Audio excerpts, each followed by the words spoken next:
partenaires internationaux qui maintenant évaluent la pertinence de ce projet avant de financer. Donc nous avons bouclé la phase de financement et c'est pour ça que dans son discours à l'occasion du 3e congrès, le chef d'État a parlé des grandes réalisations qui vont commencer dès janvier 2012. Donc c'est un timing tout à fait correct lorsqu'on parle des grands projets. Mais, Monsieur Potter, si je vous comprends très bien, la campagne électorale n'a-t-elle pas droit de citer? Vous demandez si la campagne électorale a droit de citer. Est-ce qu'elle a raison d'être? Elle a raison d'être parce que nous sommes dans un monde concurrentiel. C'est-à-dire le monde actuel, c'est un monde concurrentiel. Ça veut donc dire que le Cameroun, pour que le Cameroun puisse avoir sa place et être un pays émergent demain, il faudra que les populations adhèrent à ces grands projets. Parce que si les populations n'adhèrent pas, la réalisation de ces projets sera impossible. Et c'est pour ça que dans le cadre de la campagne électorale, nous allons aller en profondeur et expliquer le bien fondé de tous ces projets. 8 jours, c'est suffisant pour cela? Pardon? Est-ce que 8 jours, c'est suffisant pour ce travail? Mais bien sûr, puisque pendant les 7 ans, au cours desquels nous parlions des grandes ambitions, la plupart des militants du RDPC étaient sur le terrain pour faire en sorte que les militants puissent comprendre que les grandes ambitions, ce n'est pas un concept vide, c'est un ensemble de projets qu'on est en train de mettre en œuvre et dont on est en train d'obtenir les financements. Donc, les 8 jours qui nous restent, c'est pour, en quelque sorte, confirmer ce que les militants ont déjà fait comme travail sur le terrain. Je vais passer à un autre sujet avant qu'on ne clôture notre interview. Nous avons, n'est-ce pas, reçu des informations en provenance du Cameroun, selon lesquelles, sur le pont du Voré, il y aurait eu quelques militaires qui ont tiré des cours de feu dans l'air et puis bien, ils ont été appréhendés. Je ne sais pas ce qui s'est passé. Qu'est-ce que vous en pensez? Moi, je pense que personnellement, l'attitude que nous devons adopter à ce sujet, c'est de comprendre que dans un contexte démocratique, tout est possible. Mais l'essentiel, c'est de faire en sorte que la loi reste et demeure. Donc, le chef de l'État a dit dans son discours, on n'a pas besoin d'aller dans le maquis pour s'exprimer, puisque vous-même, vous êtes témoin de ce que les Camerounais disent, ce qu'ils veulent et comme ils veulent et quand ils veulent.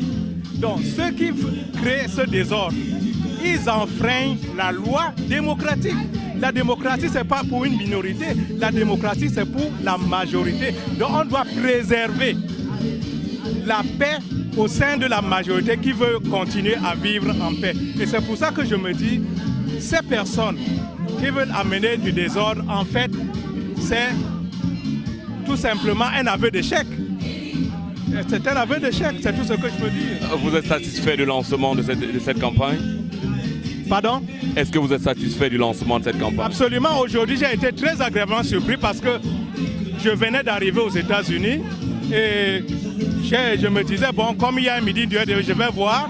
Et j'ai été très satisfait de la mobilisation et de la façon dont les gens ont pu cotiser pour lancer cette campagne. Je suis tout à fait satisfait. Vous allez voter, M. Potter? Je vais voter, mais je dirais que je vais voter à 100% pour le chef de l'État. Ben, rendez-vous le 9 octobre. Rendez-vous le 9 octobre. Et bonne chance à vous. Merci. Merci d'avoir collaboré avec Camer TV. À très bientôt.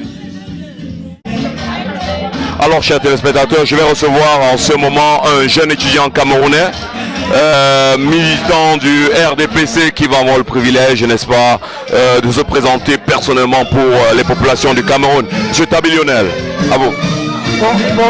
Bonsoir, chers camarades. Je suis Lionel Tabi, je suis étudiant à l'Institut des Relations Internationales du Cameroun. J'ai eu l'honneur de venir faire un stage diplomatique au sein de notre ambassade à Washington DC. Et je participe au lancement de la campagne du RDPC à Washington DC. Et je demande aux jeunes Camerounais vivant à Washington DC, même au Cameroun, de voter le choix du peuple, donc son Excellence Paul Biya, qui a un très grand programme politique, économique et social pour le Cameroun. Et pour cela, il faut passer par la rigueur, la moralisation, il faut passer par la paix, l'équité et la solidarité, comme l'homme le dit. Il a dit dans son discours au congrès du RDPC. Donc j'exhorte, je demande à mes frères et sœurs camerounais de soutenir son Excellence Paul Biya, parce que c'est lui qu'il faut à la place qu'il faut. C'est vrai qu'il y a beaucoup a été fait, beaucoup reste à faire, comme il le dit, le président Paul Biya le dit, donc soutenons-le et de l'avant, je le soutiens.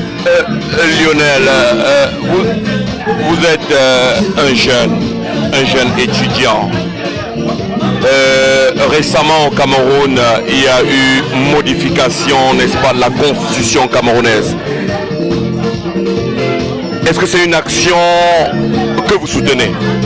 Je soutiens la modification de la constitution du Cameroun faite par son président Paul Biya en 2008. Comme lui-même l'a dit dans son interview à France 24, la constitution n'est variée tout. Ça veut dire que la constitution peut être changée. La constitution s'adapte au contexte. Et si le contexte demande, international comme national demande le changement de la constitution, il faut le changer. Donc je soutiens cette constitution constitutionnelle. 30 ans de pouvoir au Cameroun, c'est quand même assez long. Assez long pour qui? Non. Je parle des Camerounais. Non, c'est pas assez long. Je crois que le président Paul Biya est élu au suffrage par les Camerounais. Donc si les Camerounais décident que le président Biya reste pendant 50 ans, 100 ans, c'est la démocratie. Moi je crois qu'il faut juger l'homme par son programme. Et le président Biya, pour les 7 ans qui arrivent, nous a proposé un programme intéressant. Je ne vois pas pourquoi on ne devrait pas le plébisciter pour 7 ans encore. Je ne vais pas être d'accord avec vous ou alors être contre ce que vous êtes en train de dire parce que ça ne se fait pas partie de mon devoir. Mais vous êtes satisfait du Cameroun aujourd'hui? Oui, je suis satisfait, plus que satisfait. Vous savez, monsieur le journaliste, le Cameroun a connu, le monde entier a connu une crise. Les pays africains étaient obligés d'entrer dans ce qu'on a appelé les programmes d'ajustement structurel. Vous savez, quand vous êtes conditionné, vous ne pouvez pas faire, élaborer un programme économique dont on avait les mains liées. Et depuis 2006, grâce au président, son Excellence Paul Biya, nous avons atteint le point d'achèvement. Ce qui nous a permis de pouvoir concevoir un programme économique fort. Je pense au ministre Lupo Motazi qui a mis en place récemment, il y a 1 an ou 2 ans, le document de stratégie de la croissance. Un document qui va permettre au Cameroun de relever son économie. Donc on a un programme qui est social, qui est économique. Et avec les grands projets structurants, tous ces projets pourront donc permettre au Cameroun d'être émergent. Vous savez, il y a des difficultés. Le président Paul Biya l'a reconnu, mais il faut aussi reconnaître qu'il y a eu un avancée considérable. Sur le plan économique, sur le plan politique, il y a la démocratie. Donc je crois que vraiment le Cameroun est sur la bonne lancée. Vous savez, on n'a que 50 ans. L'ambassadeur Selection Fouattara l'a dit, nous n'avons que 50 ans. Nous ne demandons pas au Cameroun d'être comme les États-Unis. Non, on va petit à petit et on va crescendo. Oui, les gens peuvent être d'accord avec vous comme ils peuvent n'être pas d'accord. Ce qui est sûr, c'est que ce n'est pas une parole d'évangile en ce moment. Oui. Mais ce que je vais vous demander, nous sommes en train de vivre cet événement qui est le lancement de la campagne électorale. Dans 8 jours, ce sera les élections au Cameroun et le concept même de la campagne électorale, c'est d'informer les populations sur le projet de société qu'on propose. Vous pensez que 8 jours c'est suffisant? Oui, c'est suffisant. Il y a ce que le secrétaire général, le ministre René Emmanuel Sadi a parlé de la proximité. Et tous les membres du RDPC, les militants, les personnes ressources sont au contact des populations, sont proches des populations pour faire passer le message, le programme de son Excellence Paul Biya, le président national du RDPC, je crois que les populations doivent être à l'écoute. Je demande pas aux populations de voter ou de ne pas voter Paul Biya, d'écouter le programme et si ça les chante, de voter. Mais je demande vraiment d'écouter, d'être attentif et de voter son Excellence Paul Biya pour les 7 ans à venir. Il a un très bon programme, même pour la jeunesse. Même pour la jeunesse, on a vu récemment les 25 000 emplois que le président a demandé aux membres du gouvernement, au ministre de la fonction publique, de mettre en œuvre. C'est effectif. Vous savez, il ne faut pas tout demander. Il a dit, il faut que nous-mêmes aussi nous créons. L'État ne peut pas tout faire. L'État, on ne peut plus avoir un État-providence. Nous avons maintenant au XXIe siècle un État, ce qu'on appellerait un État gendarme. Donc c'est à nous-mêmes également, nous les jeunes, de créer des emplois. C'est pas facile, mais il faut le faire. Et je crois qu'il y a beaucoup de choses à faire. Il y a beaucoup de choses qui sont en train d'être faites.